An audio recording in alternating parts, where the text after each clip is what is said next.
Spider-Man tier list. We got people from Toby, we got people from Andrew's series, and we got people from Tom's series. We got everyone. You want a Lizard? We got him. You want a Doc Ock? We got him. You want Neds? Psh, man, we got plenty of Neds. First off, we got the original Aunt May. You know, she's classic. She gives some great advice. She's definitely the oldest. Now that I think about it, they kind of get younger, every Aunt May. But, you know, she gives good grandma vibes, and I like that. I'm going to put her in B. And then we got the second Aunt May.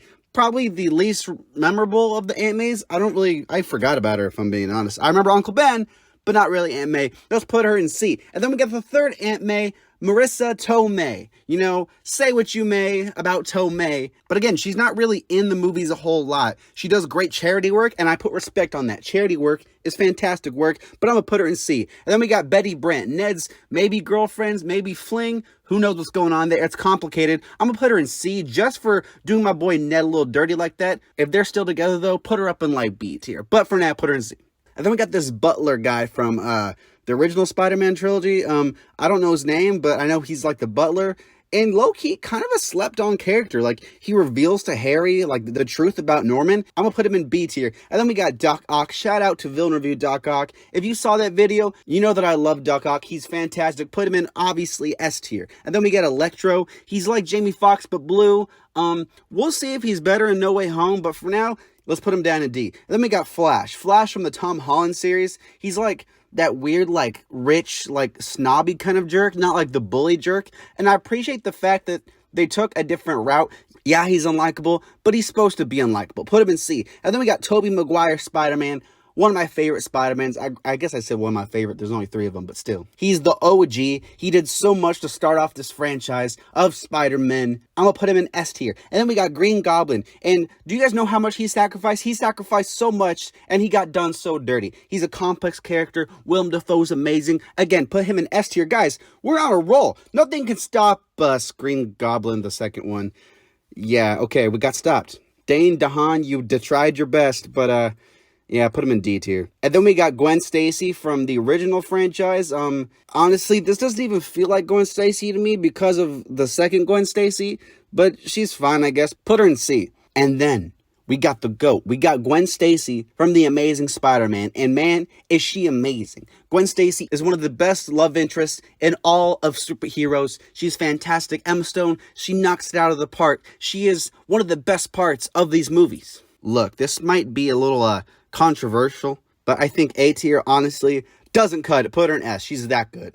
And then we got Gwen's dad, a cool character. Again, he asks Andrew to make some promises. Andrew keeps them for 5 minutes and then breaks them. He's a classic character. He's not really a classic character, but he's still enjoyable. I'm gonna put him in B. Then we got Happy Hogan, the one guy from the MCU who I thought I could include in this because he does play more of a substantial role in these films. Happy's cool. He's not like up there, but he's still a cool character. Put him in B. And then we got Harry Osborne. I'm talking the original James Franco one. Again, he's a little more of a complicated character. He has some ups and downs. He has different arcs. Sometimes I really like him, and sometimes he sucks. Like in Spider-Man, which one is it where he loses his memory? Spider-Man 3? Yeah, what was that? That was weird. Still, put him in B tier. And then we got Jonah Jameson. I cannot express to you guys the amount of excitement I had at the end of Far From Home when I saw this guy again. I literally stood up and my cheers. I was giddy. I was like a child on Christmas morning. Jonah Jameson, legendary character. Put him in A. And then we got the Lizard, B tier. And then we got Mary Jane, the original.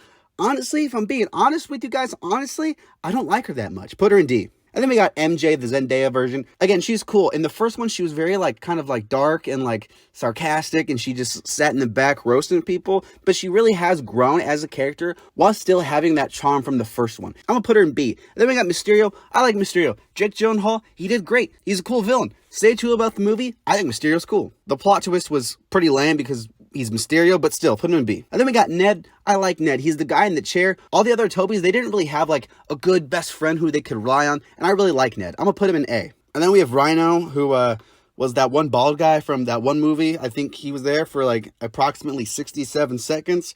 Yeah, put him in D. And then we got Sandman. The movie might not be the best, but Sandman's cool. The best scene in the movie is Sandman's scene. He's a complicated character. I feel like Doc Ock set the stage for Sandman. And while Sandman might have not reached the heights that Doc Ock did, he's still cool. I'm going to put him in B. Then we got the Astronaut. Who was the Astronaut? Well, he's the Astronaut. How do you not know that? Put him in F. And then we got Tom Holland Spider-Man. You know, I went back and forth when I was picking where to put Tom Holland's Spider-Man. I really enjoy him, but he is my least favorite of the three. Again, Tom Holland, he's a great Spider-Man, and at first I was like, maybe I should put him in A, but then as I thought about all the time we've spent with him in the MCU, I'm like, okay, yeah, I really do like this guy. We've spent the most time with him as Spider-Man as any of the Spider-Man, and overall, and then we got the original Uncle Ben. He's pretty cool. I like him. He's way better than the second one, and the whole, like, great power, great responsibility, it felt natural here. When they tried to copy it in the second one, it didn't feel so natural. It felt like a force, like someone was like, remember that line? But this one, it feels natural. I'm gonna put him in B. And then we got the second Uncle Ben, not as good, put him in C. And then we got Venom.